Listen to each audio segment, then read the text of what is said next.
아니요, 저는 아니라고 말할래요. 아니요. 천국과 지옥이 있단 건데 그건 생각 안 해봤어요. 부정적인 힘이 있다고 믿지만 꼭 마귀라고 부를 필요는 없다고 봐요. 전 윤회를 믿어요. 나쁜 일을 했으면 죄값을 받아야죠. 전 모든 사람이 훌륭한 일도 끔찍한 일도 할 수 있다고 봐요. 어떤 쪽이냐의 문제죠. 나보다 높은 선한 힘이 있고 내가 그 힘을 믿는다면 악도 역시 존재한다고 믿어야겠죠. 아니요, 안 믿어요. 하지만 괴물은 믿어요. 왜 나쁜 일이 일어나냐고요? 맙소사. 다 운이에요. 그냥 일어나는 일인 거죠. 우리는 불완전한 세상에 사니까 그냥 운이 나쁜 거죠. 자연의 법칙인 것 같아요. 좋은 게 있으면 나쁜 것도 있는 거죠. 브루스란 분이 알파에 왔어요. 아주 지적이고 아주 회의적이었죠. 흔들림 없는 무신론자였는데 어떻게 악에 대항하는가 세션까지 왔죠. 마지막에 이런 말을 했어요. 변호사로 일하면서 수많은 악을 보고 악의 힘도 믿어왔습니다만 악의 세력이 있다면 선한 세력도 있다고 믿는 게 논리에 맞단 생각이 드네요.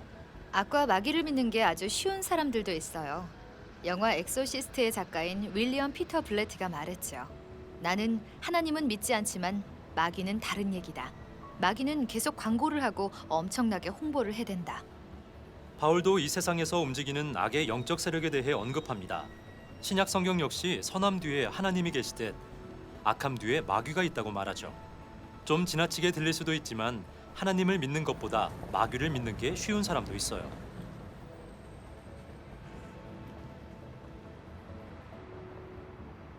전 무신론자였어요. 하나님의 존재를 믿는 게 참 힘들었죠. 그러다 크리스찬이 됐고 하나님을 믿게 됐습니다. 하지만 누군가 마귀의 존재를 이야기했다면 이런 생각을 했겠죠. 말도 안 돼. 하나님의 존재를 믿기도 힘들었는데 마귀라니. 하나님과 마귀에 대한 잘못된 이미지를 가지고 있었던 게 문제였죠. 하나님은 구름 위에 앉은 수염난 할아버지라고 생각했고요. 악마는 뿔과 꼬리가 달리고 갈라진 굽에 삼지창을 든 모습을 떠올렸어요. 하나님과 마귀의 이런 모습은 믿기도 어렵고 성경적이지도 않아요. 신약은 세 가지 연합을 이야기합니다. 세상, 육신, 마귀처럼요. 세상은 우리를 둘러싼 적이에요. 하나님께 등을 돌린 이 세상의 악함이 우리를 둘러싸고 있죠. 육신은 우리 안에 적입니다. 육신은 몸이 아닙니다. 몸 자체는 악하지 않아요. 우리 안에 악한 욕망이 문제인 겁니다. 마귀는 위에 있는 적입니다. 예수님도 분명히 마귀의 존재를 믿으셨어요.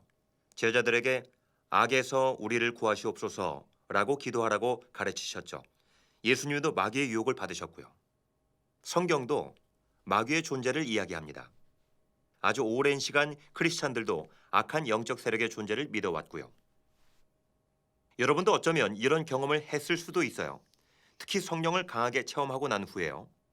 갑자기 온갖 것들이 여러분을 공격하는 것 같고 이전에는 경험하지 못했던 유혹이 오는 겁니다. 또 상식적으로도 알 수 있어요. 세상에선 정말로 끔찍한 일들이 일어납니다. 이런 악을 대체 어떻게 설명할 수 있을까요? 로메오 델라이어 중장은 르완다에서 유엔 평화 유지군으로 활동했습니다. 그는 그곳에서 1994년 인종 대학살을 목격했어요. 장교들 몇 명으로는 대학살을 막을 수가 없었죠. 이후 그는 책을 쓰고 제목을 악마와의 악수로 정했습니다. 책에 이런 내용이 있어요. 난 하나님이 계심을 안다. 르완다에서 난 악마와 악수를 해봤기 때문이다.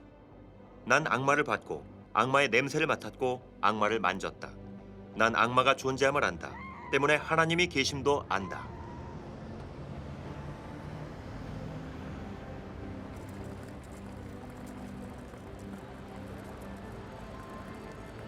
악에 대해 생각할 때 두 가지 상반된 위험이 있어요.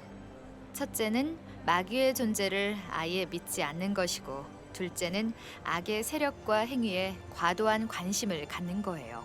점괘나 타로카드, 별점, 손금 같은 거 말이죠. 영적인 것을 탐색하는 사람들은 종종 이런 것들에 손을 댑니다. 이런 게 용서받지 못할 죄는 아니지만 만약 하고 계시다면 돌이키고 회개하시고 관련된 것들을 모두 버리세요. 건강하지 못한 관심을 가져서는 안 되니까요. 마귀는 우리 삶을 파괴하려고 합니다. 예수님은 마귀를 도둑질하려는 강도에 비유하셨죠. 도둑이 오는 것은 도둑질하고 죽이고 멸망시키려는 것뿐이요. 마귀의 궁극적인 목표는 예수님의 목적과 정반대입니다. 예수님은 여러분을 사랑하시고 이렇게 말씀하셨죠. 내가 온 것은 양으로 생명을 얻게 하고 더 풍성히 얻게 하려는 것이라. 하나님이 여러분에게 바라시는 것은 풍성한 생명입니다. 마귀의 목적은 파괴이며 영악한 전략을 사용하죠. 처음에는 그 의도가 절대 명확하게 드러나지 않거든요. 전 15살의 살인 혐의로 기소됐어요. 16세엔 결국 교도소에 들어갔죠. 매덤슬리라는 소년원에 갔는데 정말 너무 힘들었어요. 소년원에서 뭘 하라고 하면 전 듣지 않았어요. 권위에 반항했죠. 구타도 수없이 당했고 독방에 밥 먹듯 갇혔죠. 그래도 소용없었죠. 그저 날 괴롭히는 거라고 생각했거든요. 석방된 후에 오히려 제 안의 분노가 그전보다 커졌죠. 어머닌 절 부끄럽게 여겼어요. 넌 사탄의 자식이고 네 애비보다 못한 놈이라고 했어요. 그게 정말 끔찍했던 건 아버지는 툭하면 어머니를 때렸고 종종 강간했거든요. 그런데 그 어머니 입에서 제가 아버지보다 못났고 사탄의 자식이란 말을 들으니 화가 치밀어 올랐죠. 그래서 그 다음엔 축구 훌리건이 됐어요. 늘 다치기 시작했고 얼굴은 한 번 베이기까지 했죠. 새끼손가락도 잘렸고 팔과 가슴은 4번이나 칼을 맞았어요. 양쪽 눈도 다 다쳤고 앞니는 빠져서 없죠. 양쪽 어깨랑 팔이 다 빠지는 경험도 했고요. 무정부 상태였죠. 전 싸움이 좋았어요. 제가 했던 일들을 차마 다 말할 수는 없지만 정말 악한 일들을 했어요. 악 그 자체였죠. 마귀는 우리를 파멸의 길로 이끌려 합니다. 그럼 마귀의 전략은 무엇일까요? 첫째는 의심입니다. 인생의 중요한 것에는 모두 믿음이 필요합니다. 그렇기 때문에 의심의 여지가 존재하기 마련이죠. 마귀는 믿음을 의심하고 그 의심을 믿게 만듭니다. 하지만 하나님은 의심을 의심하게 하시고 믿음을 믿게 하시는 분이시죠. 마귀는 거짓말을 하고 우리의 정체성과 하나님을 의심하게 하고요. 예수님은 마귀를 거짓말쟁이, 거짓의 아비라고 표현하셨어요. 창세기 초반의 에덴 동산 이야기는 진정한 악의 본질이 무엇인지 보여주죠. 마귀는 뱀의 모습을 한 채 사람에게 하나님이 정말로 그렇게 말씀하셨냐? 라고 묻습니다. 하나님의 말씀에 의구심을 제기한 거죠. 이 점은 예수님을 통해 더 분명히 드러납니다. 요단강에서 세례를 받으실 때 하늘에서 아버지의 음성이 들립니다. 이는 내 사랑하는 아들이요 내 기뻐하는 자라. 그리고 예수님은 즉시 광야로 가시는데 그때 마귀가 다가와 말합니다. 네가 만일 하나님의 아들이거든 이라고요. 즉 예수님의 정체성을 흔들어 놓으려 한 거죠. 마귀는 하나님의 선하심을 의심하게 만듭니다. 우리의 즐거움을 망치는 분이라고 말하죠. 또 하나님과 우리의 정체성에 대해 거짓말을 합니다. 그래서 최대한 크리스찬으로 하나님의 자녀로서의 우리의 정체성을 의심하게 만들죠. 맞아요. 자기 의심으로 괴로워하는 사람들이 참 많습니다. 타인의 입을 통해 들은 스스로에 대한 거짓을 믿어버리는 거죠.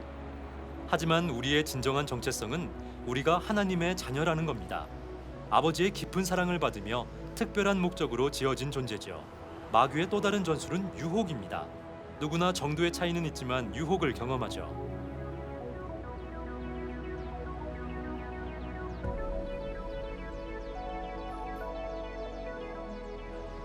술, 섹스 그런 거죠? 유혹하는 게 너무 많죠. 거짓말하는 거? 정말 화를 많이 내요. 거짓말은 안 할게요. 여자요. 쇼핑. 못되고 무례하고 미루는 습관이죠. 제일 큰 유혹은 바람 피는 거요. 생각해보면 좋은 건 다 싫고 나쁜 건 다 좋은 것들이죠. 여자인 것 같아요. 점심을 직접 안 하고 매일 나가서 먹는 거요. 정말 중요한 일에 집중하려고 노력은 하지만 임시 방편의 유혹이 정말 커요. 이렇게 뒤로 물러나 무시할 수도 있고 어떻게 되나 빠져볼 수도 있죠. 유혹을 느끼는 것이 잘못된 건 아닙니다. 누구나 유혹을 느껴요. 유혹을 느끼지 않는 삶은 없죠. 예수님도 우리처럼 매일 유혹을 받으셨지만 죄는 없으셨어요. 그래서 유혹을 느끼는 것과 죄를 구분해야 합니다. 신약은 우리를 유혹하고 시험하는 자가 하나님이 아니라 마귀임을 분명히 하죠. 마태복음 4장 3절에서도 사탄을 시험하는 자라고 부르고요. 불현듯 어떤 생각이 떠오르면 대체 왜 그런 생각이 들었지 싶어요. 생각은 죄가 아니에요. 그걸 받아들이고 행동해야 죄가 되는 겁니다. 하지만 사탄은 우리가 이미 망쳤고 다 끝났다는 생각을 하게 하죠. 기만이라는 전략도 있어요. 모든 죄는 일종의 기만이죠. 창세기에서 뱀의 모습을 한 사탄이 말해요. 하나님께 불순종해도 결코 죽지 아니하리라. 아무런 해도 없을 거란 얘기죠. 하지만 마귀는 우리를 기만해서 하나님이 우리를 사랑하지 않으신다고 믿게 만들려 해요. 예수님은 여러분이 생명을 얻고 더 풍성히 얻길 바라세요. 여러분을 사랑하시죠. 우리가 악이 아닌 선을 경험하길 바라시고요. 마귀의 또 다른 이름은 비난하는 자입니다. 하나님의 선하심과 사랑을 의심하게 만들죠. 우리를 지키기 위해 만드신 하나님의 계명을 어기라고 유혹하고 어길 경우에 우리를 정죄합니다. 죄의 확증과 정죄는 완전히 다른 거예요. 성령님의 확증은 우리의 행동이 잘못됐음을 깨닫고 그 잘못을 돌이켜 용서를 받을 때 오는 거죠. 하지만 마귀가 주는 정죄는 우리 자신을 정말 싫어하게 만들죠. 하지만 신약은 분명히 말하고 있어요. 이제 그리스도 예수 안에 있는 자에게는 결코 정죄함이 없나니.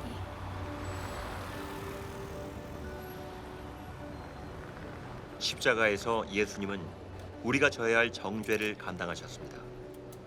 그래서 우린 정죄를 받을 필요가 없어진 거죠. 전쟁에서 우리 위치가 달라진 거예요. 바울은 말합니다. 그가 우리를 흑암의 권세에서 건져내사 그의 사랑의 아들의 나라로 옮기셨으니. 다시 말하면 우리는 과거 마귀가 지배하는 어둠의 권세 아래 있었습니다. 하지만 예수님의 십자가와 부활을 통해서 예수님을 우리 삶에 초대하는 순간 예수님이 우리를 어둠의 권세에서 주님의 나라로 옮겨주십니다. 예수님이 지배하시고 온전한 자유가 있는 그곳으로요. 1995년에 전 노숙자였는데 그땐 몰랐지만 제 몸이 기능이 멈추고 있었죠. 아무것도 먹지 않고 술과 마약만 했으니까요. 제가 폐혈증에 감염된 걸 몰랐어요. 영양실조에 탈수도 있었고요. 1996년 3월에 어떤 사람들이 거리에 나타나서는 제게 말하더군요. 예수님이 당신을 사랑하는 걸 아세요? 전 그들을 쫓아냈어요. 예수님 그런 건 없어. 일주일 후 그들이 다시 왔어요. 그때부터 6개월간 거리에서 그런 크리스찬들이 보였어요. 하루는 평소와 다를 것 없는 아침이었는데 술과 마약을 하고는 쓰러졌죠. 전 병원으로 실려갔고 6일간 의식불명이었어요. 어머니는 전화를 받아서 병원에 오셨죠.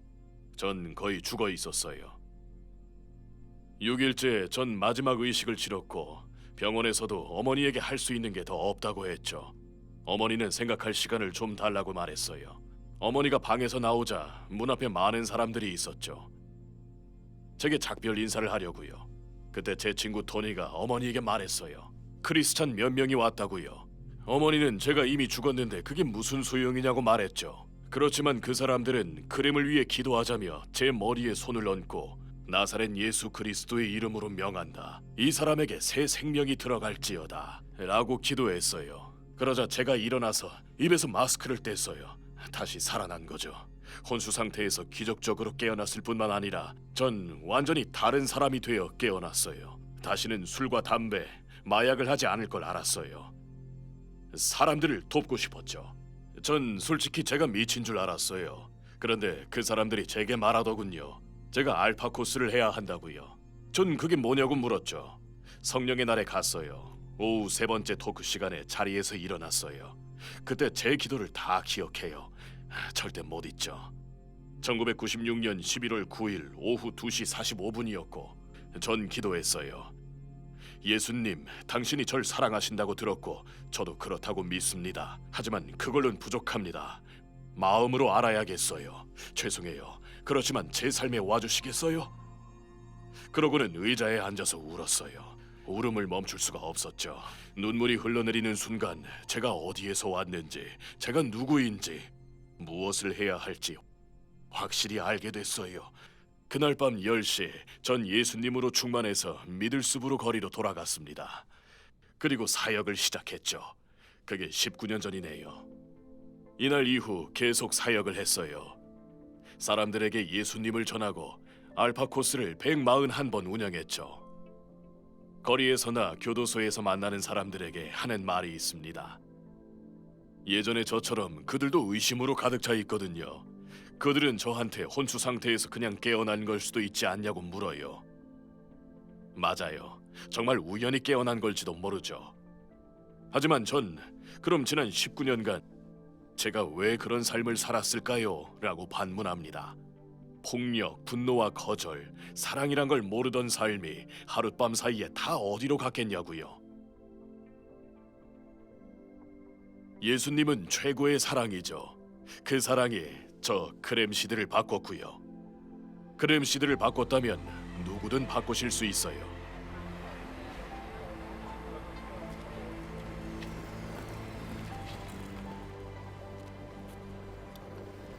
그런데 이런 변화를 경험하면서도 우린 왜 여전히 유혹과 씨름할까요? 왜 여전히 악과 씨름하고 있는 걸까요? 2차 세계대전의 결정적 순간은 1944년 6월 6일 D-Day였습니다. 새벽녘, 수많은 연합군이 적군의 포화 속에서 이곳에 상륙했죠. 수많은 생명이 쓰러졌지만 큰 돌파구가 됐습니다. 결국 그날이 승전의 날이 되었죠. 예수님의 죽음과 부활을 통해 궁극적 승리가 확정됐습니다. 그게 결정적 순간이었죠. 그리고 여러분이 예수님을 삶에 초대한 그 순간, 죄의 권세가 깨어졌습니다. 하지만 전쟁은 거기서 끝나지 않았죠. 몇 개월간의 소탕 작전을 치르고 나서야 1945년 5월 8일 유럽 승리의 날에 모든 전쟁이 완전히 끝났습니다. 우리는 지금 D-Day와 승리의 날 사이를 살고 있습니다. 승리는 확정됐지만 소탕 작전이 진행 중인 거죠. 이 전쟁 역시 예수님이 다시 오시고 우리가 그분을 만날 때 완전히 끝이 납니다. 저처럼 예수님을 만난 후 삶의 많은 것이 바뀌는 분들도 있겠지만 여전히 갈등하고 씨름하는 상황도 벌어집니다. 솔직히 저 역시도 여러 가지와 씨름하고 있고요. 몇 개월 전 옥스포드 스트리트를 자전거를 타고 가고 있었는데요. 보도에서 살짝 벗어나 있었어요. 여러 가지 이유로 보도에서 살짝 벗어나 자전거를 몰거든요. 근데 검정 택시 한 대가 있었어요. 런던 택시 아시죠? 제 뒤에 검정 택시 한 대가 답답해하면서 경적을 울려대는 겁니다. 그러더니 제가 길을 막고 있다고 생각을 했는지 저를 스치듯이 바짝 옆으로 지나가면서 제게 고함을 지르더군요. 길을 막고 있잖아. 비키란 말이야. 그때 제 안에 무언가가 성령님은 아닌 그 무언가가 이렇게 말을 했어요. 가서 잡아.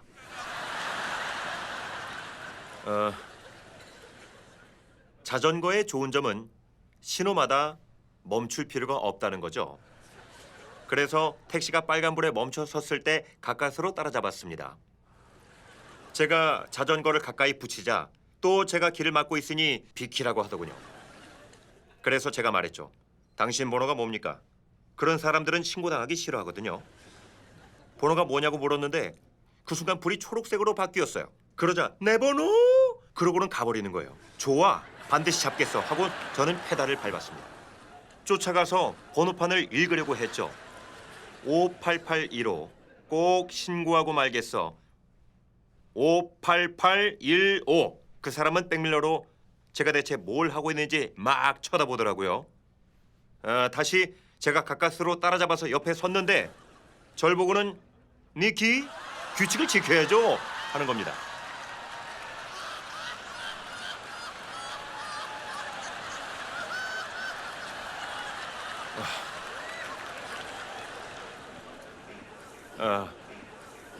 전 내가 잘못 들었나 했는데 그가 다시 니키 규칙을 지켜야죠 하고는 창밖으로 몸을 내밀어서 알파 매뉴얼을 이렇게 흔드는 겁니다. 이렇게요.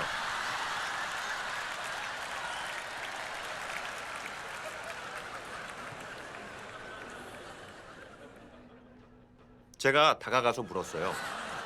알파를 하셨나요?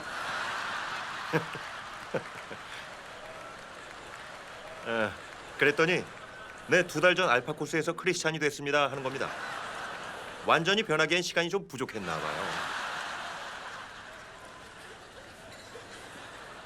그래서 성함이 어떻게 되시죠? 했더니 이름이 딘이라고 하더군요. 그래서 말했죠. 만나서 정말 반갑습니다.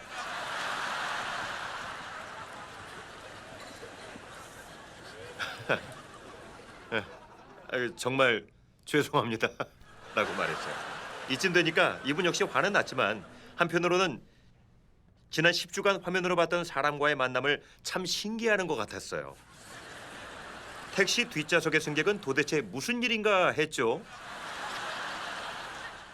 결국 딘이 몸을 돌려 이렇게 말하더라고요. 이 사람이 알파 코스를 운영하는 사람입니다. 대단한 프로그램이에요. 제 삶을 바꿔놨죠. 전 다시 페달을 밟으며 생각했습니다. 내가 참 갈 길이 멀구나. 우리는 아직 전쟁터에 있죠. 예수님이 돌아오실 때까지는 계속될 전쟁 가운데요. 그럼 어떻게 방어해야 할까요? 어떻게 이 싸움을 싸워야 할까요?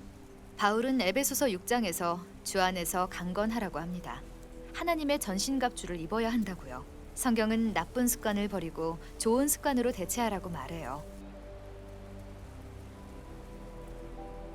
예수님께 가까이 하고 그분께 집중하세요. 진리의 허리띠를 두르고 말이죠.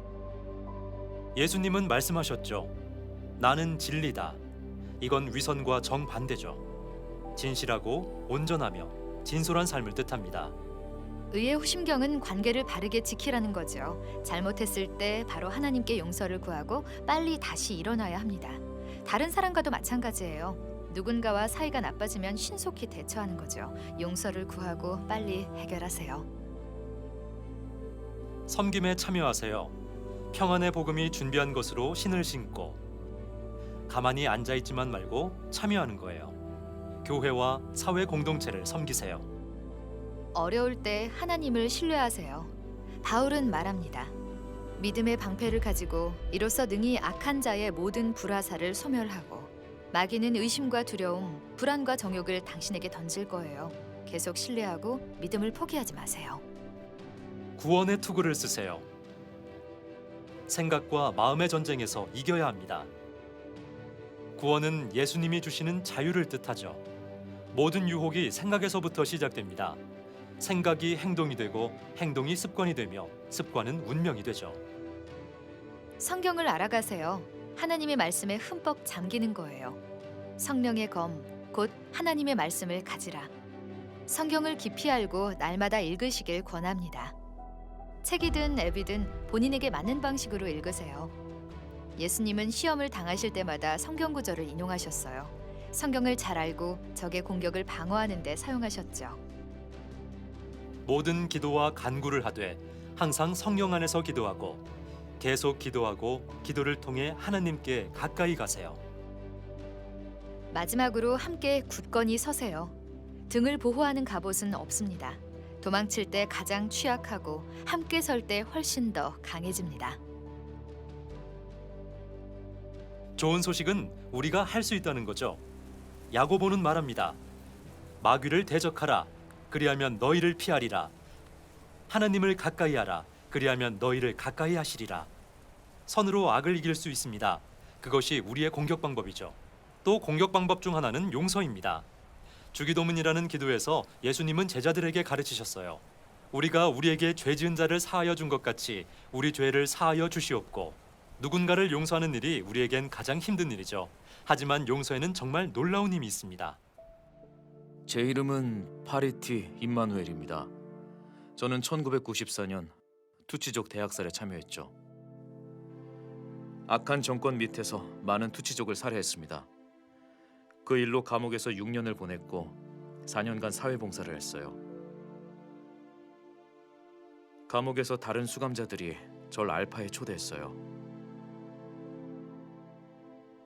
거길 갔지만 제 안에 갈등이 컸죠. 제가 저지른 일에 대한 진실을 털어놔야 한다는 걸 깨달았거든요. 그래서 제가 살해한 이들의 가족들에게 용서를 구하는 편지를 썼어요. 석방 후의 삶이 참 힘들었어요.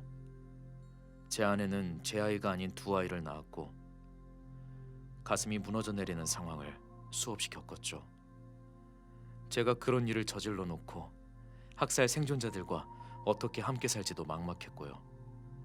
제 마음에는 고통과 외로움, 두려움이 가득했어요. 교도소에서의 기억으로 용기를 내 다시 알파를 하기로 했죠. 예수님이 용서하신다는 것을 배웠고 한 번도 경험한 적 없는 놀라운 사랑을 경험했어요. 지역 목사님의 도움으로 빈센트를 찾아갔어요. 저 때문에 어머니와 할머니를 잃은 형제죠. 가서 용서를 구했습니다. 지금 저는 인종학살 생존자와 가해자를 위한 마을에 삽니다. 빈센트도 같은 마을에 살아요. 우린 친구가 됐습니다. 전 한 번도 경험해보지 못한 평안을 경험하며 살고 있죠. 하루하루의 삶이 끊임없는 도전이지만 제가 저지른 일에 대한 용서와 치유를 받았어요.